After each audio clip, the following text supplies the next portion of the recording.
doesn't know pity. It only knows math. It is a calculation of calories versus cold, of energy expended versus distance gained. In this frozen void, the equation is simple, brutal, and absolute. If the output exceeds the input for too long, the system simply shuts down. And tonight,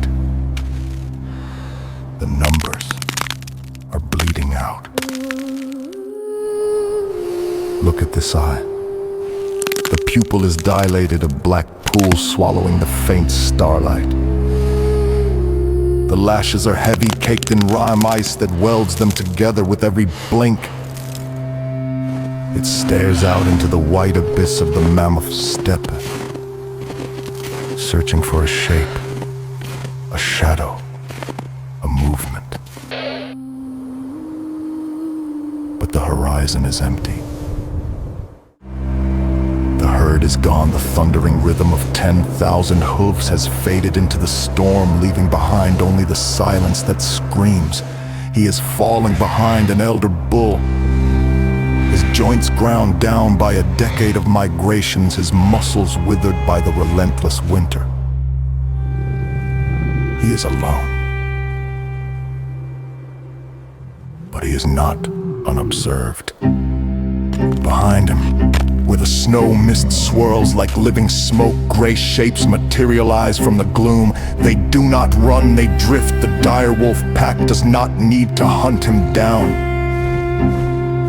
They only need to wait for the math to finish him. The wind here heard nothing, just the ghost of a sound. Was a branch snapping under the weight of the ice, a cruel mimicry. The isolation returns heavier than before. The psychological weight of being the straggler is as deadly as the cold. A herd animal without a herd is a mind untethered. He reaches the riverbed. The water is gone, replaced by a jagged highway of frozen turmoil. He steps out onto the ice. It is not solid. It is a thin skin over a hollow void. Every step sends spider webs of white fractures shooting out from his hooves. Crack, snap, hiss. He must distribute his weight, moving with a delicacy that defies his bulk. If he breaks through, a broken leg is a death sentence. If he falls, the wolves will be on him before he can stand.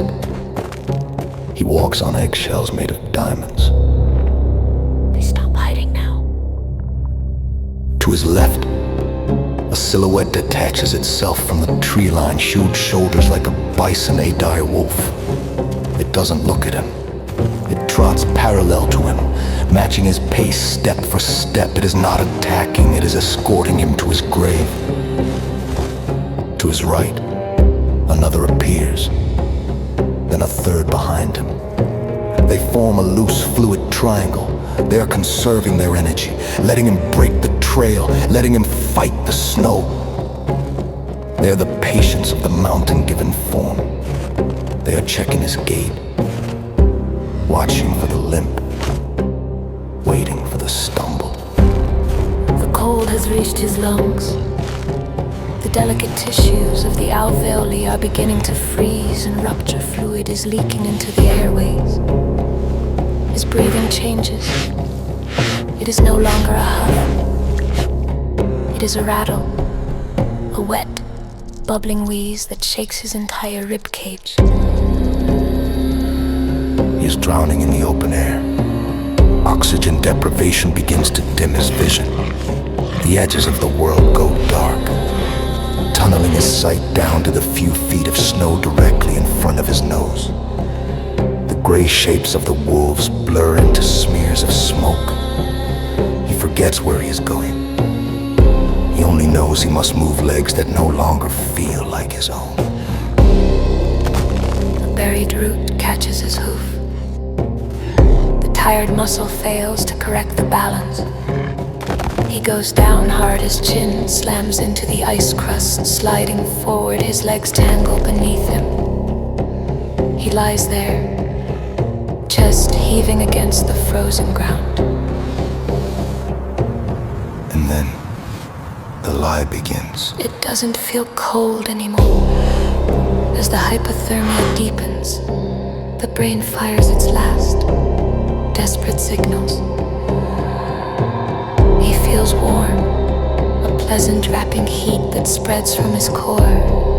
It tells him to rest. It tells him to close his eyes. It tells him that sleep is safe. The pack stops moving. They know this look.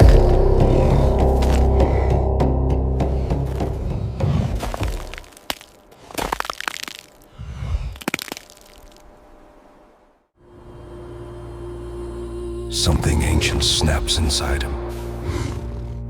Not a thought, but a reflex deeper than the cold.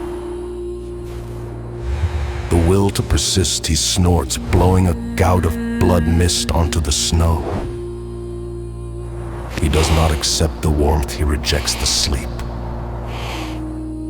He plants a knee groaning with effort, he levers his massive bulk upright. He sways, drunk with exhaustion. But he stands, he turns, he stops running. He faces the darkness, he lowers his head, presenting the great curved palisade of his antlers. If he is to die, he will die standing. The alpha steps forward, a beast of scarred muscle and yellow eyes. It needs to know if the prey is truly broken. It lunges. It is a question asked in violence. The caribou answers, he swings his head with surprising violence. The heavy shovel of his brow tine sweeps through the air, missing the wolf by a fraction of an inch, but smashing into a dead pine sapling, shattering it. The sound is like a gunshot in a cathedral. The equation shifts. The pack pauses, they calculate he is old. Yes, he is dying. Yes, but he is heavy, and those antlers are spears of bone. To take him now requires a fight. It requires a risk of injury. And in the winter, an injury is just a slower way to die. Predators are cowards, they have to be. Then the ground speaks, a tremor travels up through the soles of their feet. Too low to hear, but strong enough to feel. In the chest cavity, the wolves turn their heads, their ears pinned back. It is not the wind. It is the collective rumble of 1,000 bodies. The main herd has turned. They have bunched up against a canyon wall to weather the storm. Just over the ridge, by a acoustic shadow had hidden them. But the vibration gives them away. The old bull turns his head. He smells it now. The warmth of the mass, he takes a step. Then another, he does not run. He limps toward the ridge. The wolves watch him go. The alpha looks at the ridge, then back at the dark forest. The easy meal is gone. The math no longer works. One by one, they dissolve back into the blizzard. They do not mourn the loss of the kill. They simply turn their hunger elsewhere. There is always another straggler. Always another night. He crests the ridge below. A sea of dark bodies huddled together, a living island of heat in the ocean of ice. He pushes his way into the flank of the herd. The warmth hits him like a physical blow. He closes his eyes. His heart slows. The shivering stops.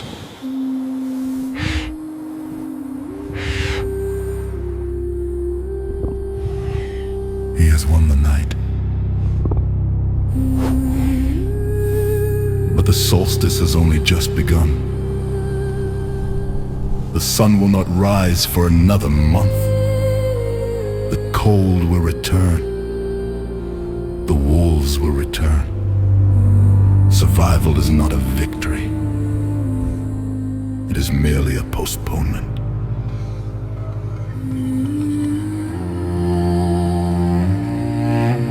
Until the next